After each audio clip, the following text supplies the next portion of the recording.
मुस्कुराहट का कोई मोल नहीं होता, कुछ रिश्तों का कोई तोल नहीं होता। लोग तो मिलते हैं हर मोड़ पर, अरे लोग तो मिलते हैं हर मोड़ पर हर कोई आपकी तरह अनमोल नहीं होता। हाय गाइस, मैं हूं गुलशन, आपके साथ एक खूबसूरत स्टोरी आपके साथ शेयर करता हूं। एक लड़का कई सालों से कैंसर की बीमारी से जूझ रहा था। बीमारी के कारणवश वह अपना अधिकांश समय घर पर ही गुजारा करता था। एक दिन उसने अपनी माँ से कहा, माँ, मैं घर पे रहते रहते उब चुका हूँ, कुछ देर के लिए बाहर जाना चाहता हूँ। माँ ने उसे बाहर जाने की अनुमति दे दी। वह अपने घर के आसपास की गलियों में घूमने लगा। घूमते घूमते वह एक सीडी स्टोर के सामने से निकला। वहाँ से गुजरते समय उसकी नज़र स्टोर के अंदर खड़ी एक अपनी ही उम्र की लड़की पर पड़ी, जिसे देखकर वह मंत्रमुग्ध हो गया। उसके कदम ठिठक गए। वह वहीं खड़ा हो उसे देखता रहा, फिर हिम्मत जुटाकर वह अंदर चला गया।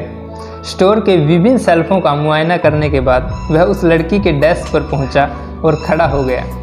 मैं आपकी क्या मदद कर सकती हूँ? लड़की ने मुस्कुराते हुए पूछा। यह दुनिया की सबसे खूबसूरत और प्यारी मुस्कान थी जो वह लड़का देख रहा था। हिचकिचाते हुए उसने जवाब दिया, ओह हाँ, मुझे एक सीडी खरीदनी है। पास की शेल्फ से उसने एक सीडी उठाई और डेस्क पर रख दी। लड़की ने उससे उसकी कीमत बताई और पूछा, क्या मैं इसे एक पेपर में लपेट कर दे दूँ? लड़के ने हामी भर दी। लड़की दूसरी डेस्क पर गई और सीडी को एक कागज में लपेट कर ले आई। लड़के ने पैसे दिए और सीडी लेकर अपने घर वापस आ गया। उस दिन के बाद वह हर रोज़ एक सीडी खरीदने के बहाने सीडी स्टोर में जाने लगा। वह उस लड़की की एक झलक देखना चाहता था, कुछ देर उससे बातें करना चाहता था। वह रोज़ एक सीडी खरीदता और घर वापस आकर अपने स्टडी टेबल पर रख दिया करता था। धीरे धीरे उस लड़की के प्रति उसकी चाहत बढ़ने लगी। वह अपनी दिल की बात उससे कहना चाहता था, लेकिन शर्मीलेपन के कारण उसके लफ्ज़ उसकी जुबान तक नहीं आ पाते थे। माँ उसके दिल की बात को भांप गई थी।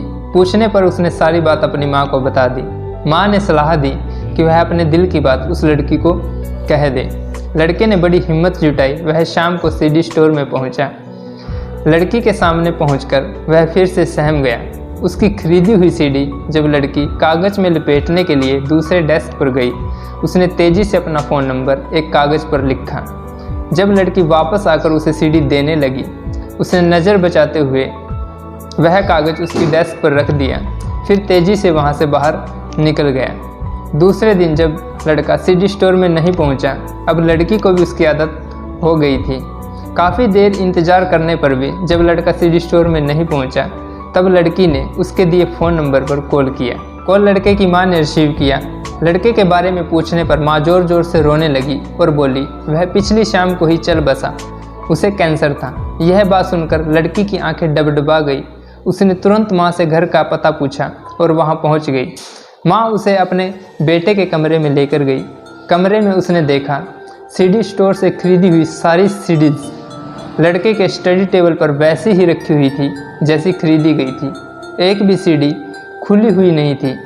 लड़की उस कमरे में बैठकर बहुत रोई, क्योंकि वह भी उस लड़के से बहुत प्यार करती थी। वह अपने दिल की बात उस तक पहुंचाने के लिए हर रोज़ कागज़ में लपेटकर अपने लव लेटर्स सीडी पैक में रखती थी, जो उस लड़के ने कभी खोले ही नहीं थे। तो दोस्तों, समय रहते हुए अपने दिल की बात जिस भी इंसान से हम प्रेम करते हैं उसके साथ शेयर ज़रूर करें। यह छोटी सी स्टोरी मैंने आपके साथ शेयर की है। अगर आपके दिल को छू गई हो तो प्लीज़ इसे ज़्यादा से ज़्यादा शेयर करें। हर फूल आपको एक नया अरमान दे, सूरज की हर किरण आपको सलाम दे। निकले कभी जो एक आंसू भी आपका, अरे निकले कभी जो एक आंसू भी आपका, तो खुदा आपको उससे दोगुनी मुस्कान दे। उठो तो ऐसे उठो कि फ़ख्र हो बुलंदी को, झुको तो ऐसे झुको कि बंदगी भी नाज करे। बुराई करने वाले को सम्मान दे, लाचार को ही दान दे, बहुत सुकून मिलेगा। चलो किसी रोते हुए के चेहरे पर एक प्यारी सी मुस्कान दे। मुस्कुराते रहिए दोस्तों, खुद भी मुस्कुराइए और दूसरों को भी मुस्कुराने दीजिए और मुस्कान बांटते चलिए।